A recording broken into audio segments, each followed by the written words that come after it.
अस्सलामु अलैकुम प्यारे दोस्तों, हमारे चैनल पर खुश आमदीद। हम आज बात करेंगे हज़रत बिलाल हबशी रज़ी अल्लाह ताला अन्हु की ज़िंदगी और उनके ऊपर आने वाली तकलीफ़ों के बारे में।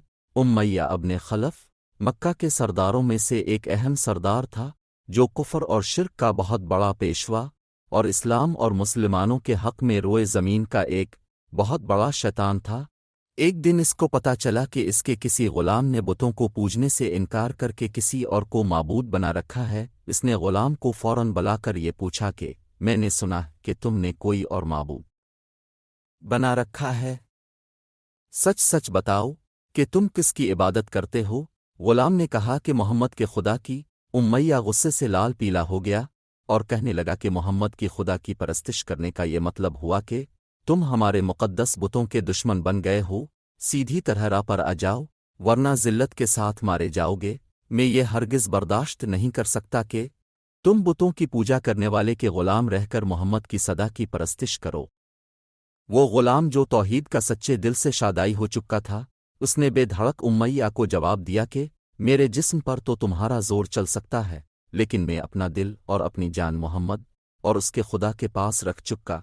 अब अल्लाह की इबादत ही मेरी ज़िंदगी का मकसद है, और तुम्हारे खुद से बनाए हुए बुतों को मानना मेरे बस की बात नहीं है। ये जवाब सुनकर उमैया अब्ने खलफ गैज़ व गज़ब से दीवाना हो गया। एक ग़ुलाम ने इसे बेधड़क जवाब दे दिया था।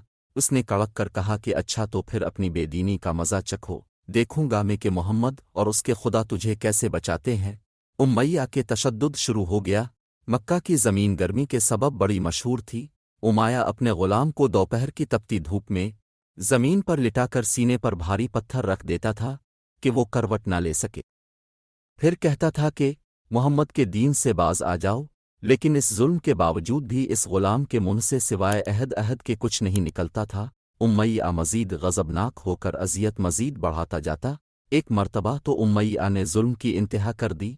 पूरा एक दिन और पूरी एक रात ग़ुलाम को भूखा प्यासा रखा और तपती हुई रेत पर लिटाकर उसे तड़पने का तमाशा देखता रहा। इसकी ये कोशिश भी ग़ुलाम को हक़ से ना भटका सकी। आखिर थक हार कर उमैया ने मक्का के बदमाश लड़कों को बुलाया और उनसे कहा कि इस ग़ुलाम को इतनी तकलीफ़ें दो कि ये मोहम्मद और उसके खुदा का नाम लेना भूल जाए। ये लड़के उमैया की खुशी हासिल करने के लिए इस बेबस ग़ुलाम को बुरी तरह तकलीफ़ देते, जिस्म के ऊपर लोहे की चादरें पहनाकर तपती धूप में खड़ा करते, लेकिन ग़ुलाम की ज़बान से अहद के सवा कुछ नहीं निकलता था। इस्लाम की राह में ये बेपनाह अज़ियत सहने वाले सहाबी कोई और नहीं बल्कि हज़रत बिलाल हबशी रज़ी अल्लाह ताला अन्हु थे। उन्हीं ज़ुल्म व सितम के दौरान एक दिन हज़रत अबू बकर सिद्दीक़ रज़ी अल्लाह ताला अन्हु का उधर से गुज़र हुआ। अब रज़ी अल्लाह ताला अन्हु ने उमैया से फरमाया कि ए उमैया, इस बेकिस और मज़लूम पर इतनी ज़िल्म व सितम न कर। उसने तुम्हारा किया बिगाड़ा है। वो खुदाए वाहिद की इबादत करता है। अगर तू इस पर एहसान करे तो ये एहसान आखिरत में तेरे काम आएगा।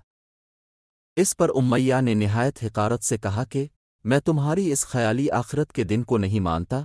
जो मेरे दिल में आएगा मैं तो वही करूँगा। हज़रत अबू बकर इस जवाब पर काफ़ी अफसरदा हुए, लेकिन फिर भी अब रज़ी अल्लाह ताला उन्होंने इसे समझाया कि इस मज़लूम पर जुल्म व सितम के पहाड़ तोड़ना तेरी शान में नहीं है। जिस पर उमैया ने तंग आकर कहा कि अगर तुम इसके इतने हमदर्द हो तो उसे खरीद क्यों नहीं लेते। हज़रत अबू बकर सिद्दीक़ झट तैयार हो गए और फरमाया कि बोलो, क्या कीमत लोगे। उमैया ने कहा कि तुम्हारे पास एक ग़ुलाम है जिसका नाम पिस्ताती रूमी है, वो मुझे दे दे और उसको ले जा। हज़रत अबू बकर सिद्दीक़ रज़ी अल्लाह ताला अन्हु फ़ौरन ही राज़ी हो गए, जबकि उमैया का ख्याल था कि पस्तत एक निहायत ही करामत ग़ुलाम है जिसकी कीमत ज़्यादा है, और हज़रत अबू बकर सिद्दीक़ रज़ी अल्लाह ताला उन्हों से देने से इनकार कर देंगे। मगर अब फ़ौरन राज़ी हो गए तो उमैया को सख्त मायूसी हुई और उसने साथ ही 40 चांदी के सिक्कों की फरमाइश की। इसे भी हज़रत अबू बकर सिद्दीक़ रज़ी अल्लाह ताला उन्होंने बखुशी अदा कर दिए। हज़रत बिलाल हबशी ने 28 साल इस ग़ुलामी की ज़िंदगी में गुजार दिए, लेकिन अब चूँकि निहायत ही नेक और पाकिज़ा तबीयत के थे, लिहाजा जब हमारे प्यारे नबी ने दावती तौहीद दी तो अपने फ़ौरन इसे कबूल कर लिया, और यूं अब सबसे पहले इस्लाम कबूल करने वालों की जमात में शामिल हो गए। रिहाई पाने के बाद हज़रत बिलाल हमेशा हमारे प्यारे नबी की खिदमत में हाजिर रहते थे और दिल व जान से नबी पाक की खिदमत बजा लाते। आप सलात वसलाम हज़रत बिलाल को किसी भी चीज़ का हुक्म देते तो आप अपनी जान भी लड़ा देते। ग़ज़वा बदर से लेकर ग़ज़वा तबूक तक तमाम ग़ज़वात में शामिल रहे, लेकिन हज़रत बिलाल की इस्लाम के लिए सबसे बड़ी खिदमत और उनके लिए सबसे बड़ी सआदत इस्लाम का सबसे पहला मुअज़्ज़िन होना है।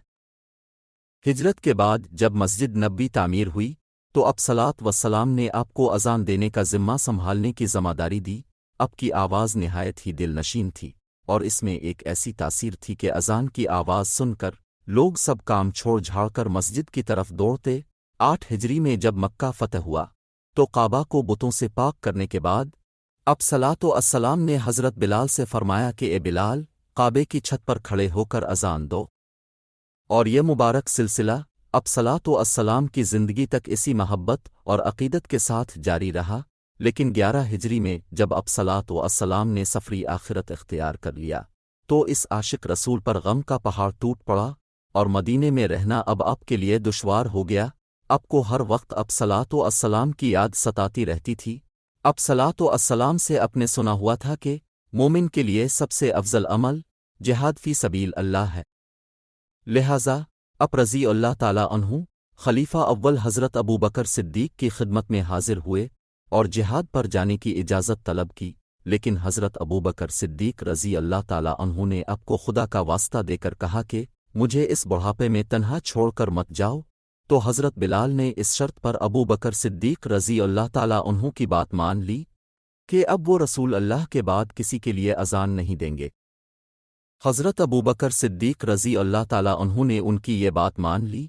लेकिन अब के दौरे खिलाफत के बाद खलीफा दुआम हज़रत फ़ारूक़ आज़म रज़ी अल्लाह ताला अन्हु के दौर में भी जब बैत अल मक़दस की तस्ख़ीर के लिए शाम जाना पड़ा तो वहाँ ईसाइयों से सुलहनामा पाने के बाद हज़रत उमर फ़ारूक रज़ी अल्लाह ताला अन्हु ने एक खुतबा दिया और हज़रत बिलाल से दरख्वास्त की कि आज जब कि क़िबला अव्वल पर तौहीद का परचम लहरा दिया है तो इस बाज़मत मौके पर अगर आप आज़ान दें तो हम आपके मशकूर रहेंगे। हज़रत बिलाल ने यहीं आज़ान देनी शुरू की तो सहाबा किराम को ओहदे नबी की मुबारक याद ताज़ा हो गई और उन पर रफ्त तारी हो गया। शाम के मरके के बाद हज़रत बिलाल ने शाम ही के एक गांव में रहाइश इख्तियार कर ली, क्योंकि मदीने में हर वक्त आपको अब सलात वस्सलाम की याद सताती रहती थी। लेकिन एक दिन अपने ख्वाब में अब सलातो अस्सलाम की ज़ियारत की। आप उनसे फरमा रहे थे कि ए बिलाल, क्या अभी वक्त नहीं आया कि तुम हमारी ज़ियारत के लिए आओ। इस ख्वाब ने आपको बहुत तड़पा दिया और अब बेताब होकर फ़ौरन मदीने रवाना हुए। मदीने पहुंचकर हज़रत बिलाल ने रोज़ा अक़दस पर हाज़री दी और इस दर्द से रोए कि हाज़रीन भी अश्कबार हो गए। वहीं हज़रत इमाम हसन रज़ी अल्लाह ताला अन्हु और हज़रत इमाम हुसैन रज़ी अल्लाह ताला अन्हु भी मौजूद थे। नाना के प्यारे नवासों को अपने अपने साथ चिमटाया और बेतहाशा चूमने लगे। हज़रत हसन रज़ी अल्लाह ताला अन्हु और हुसैन रज़ी अल्लाह ताला अन्हु ने अब से इज़ानी फ़जर की फ़रमाइश की। इसमें रद्द करने की कहाँ गुंजाइश थी। अगले दिन जब फ़जर का वक्त हुआ तो अपने आज़ान देनी शुरू की। लोगों की ओहदे रिसालत की याद ताज़ा हो गई और लोग इस तरह रोते हुए मस्जिद की जानिब चलने लगे जैसे कि अब सलात वस्सलाम का दौर वापस आ गया हो। ऐसा दर्दनाक मंज़र उसके अलावा कहीं देखने में नहीं आया। हज़रत बिलाल हबशी रज़ी अल्लाह ताला अन्हु ने 60 साल की उम्र में वफ़ात पाई। अब का रोज़ा दमिश्क में है। अब को दरबारे रिसालत में ख़ास मकाम हासिल था। आइए हम सब अल्लाह ताला से दुआ करते हैं कि हमें भी हज़रत बिलाल हबशी रज़ी अल्लाह ताला अन्हु की सिफ़ात में से कुछ अता फ़रमा दे। आमीन। आपका बहुत शुक्रिया कि आप हमारे साथ इस सफ़र पर साथ रहे। आपको ये वीडियो कैसी लगी इसके बारे में कमेंट सेक्शन में हमें ज़रूर राय दें और हमारे चैनल को सब्सक्राइब करना ना भूलें ताकि हम आपको मज़ीद दिलचस्प वाक़यात फ़राहम कर सकें।